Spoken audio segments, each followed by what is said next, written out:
The argument to say he hadn't done anything. You haven't done anything on probation. That's a problem. And it tells me that maybe probation is not good for you. Your Honor, I'm requesting that that you deny the MTR and continue him on, and I would like to discuss options.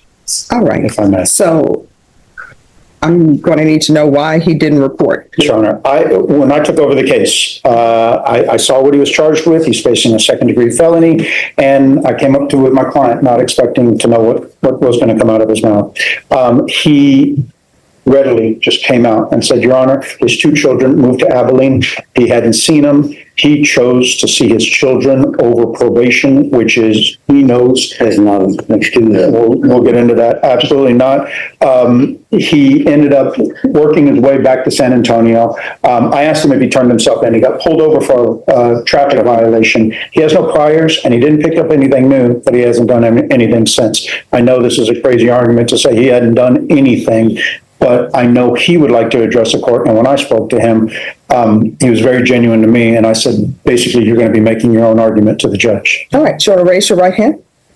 Do you solemnly swear and affirm the testimony you give will be the truth and nothing but the truth, so help you God? I do. All right. You can lower your hand, state your name for the record. Isaiah de los Santos. All right. So I'm going to need you to speak up, one, so I can hear, because I have allergy ear, and so the court reporter can hear, okay? My name is Isaiah de los Santos. All right. So what would you like to say? And of course, you know, I want to know why you disappeared. It appears, since the dates on here are from 2024, it appears that you've been missing since 2024 of April, at least. That's correct. When I was, before signing probation, I was 3 months in Bexar County Jail. So when I got out, I was trying to look for my kids and found out they moved 500 miles away from San Antonio. So I made an rational decision to go see my children.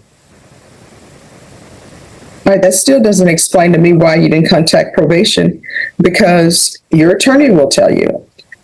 Usually when people have things, employment, or there's something with their children, or you can always ask permission from the court. And then I will hear it, and either I'll grant it or not. But it appears nobody knows where you are. I know, I just made an irrational choice. I really,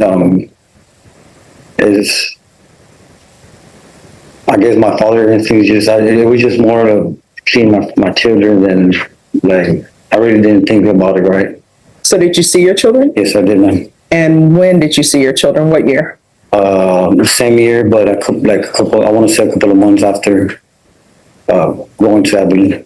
So you're saying like June or July 2024, that's when you saw your children? Okay.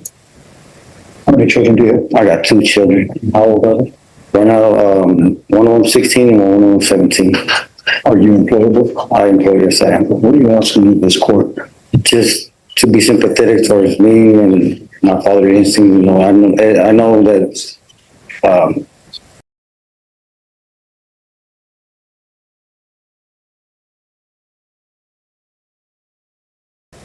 You know the court isn't going to award you for just disappearing, correct? Yes. But you haven't picked up any new cases? Yeah. Have you been using any drugs? No drugs. Are you clean? Yes, sir. How long have you been waiting for this MTR?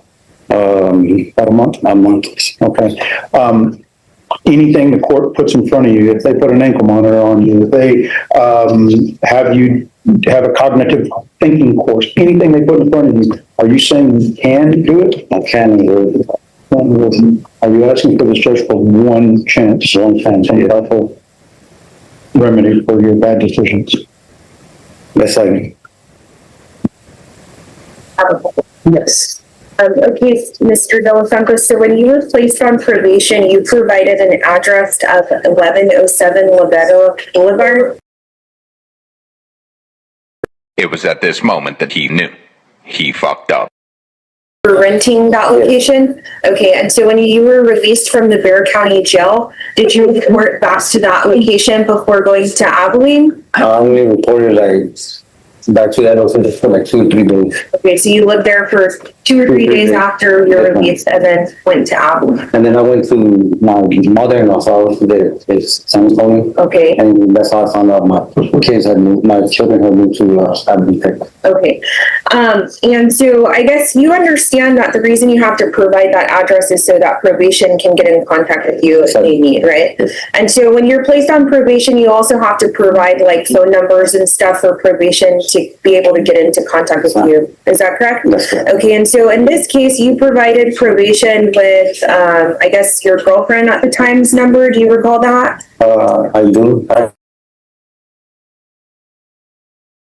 Provided to them so that they can get in contact with you, right? Okay, and then also your mother, do you recall that, giving them? And then also your grandmother, is that correct? Yes, Okay, and your brother, right? my brother. Okay, and so are you aware that the probation department made contact with all of these people and none of them were able to tell probation where you were?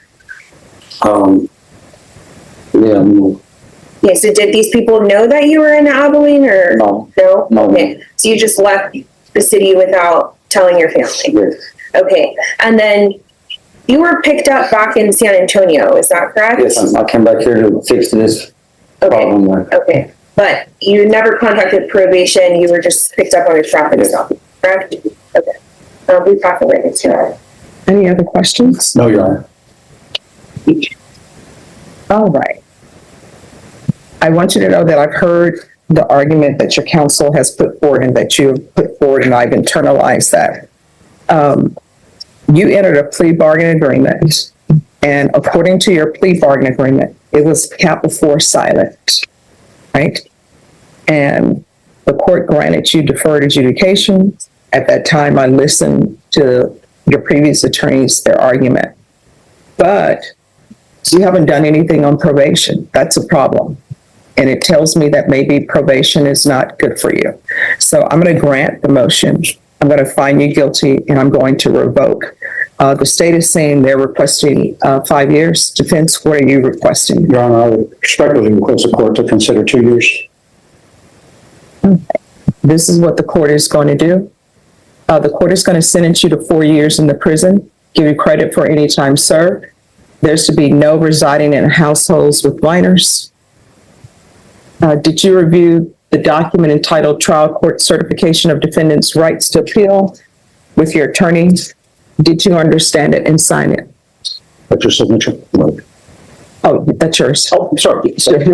You have a limited right to appeal. That right to appeal is as it relates to the allegations in the motion, not the fact that you are on deferred adjudication. Because this is a felony conviction, you're not allowed to own or possess any weapons or ammunition. If you have a question over what that is, you'll need to speak to an attorney. Do you understand? Yes. All right, good luck to you, okay? Thank you for consideration, Your Honor. You're welcome. All right, who's next? Jeremiah Rain, page 4 at the bottom.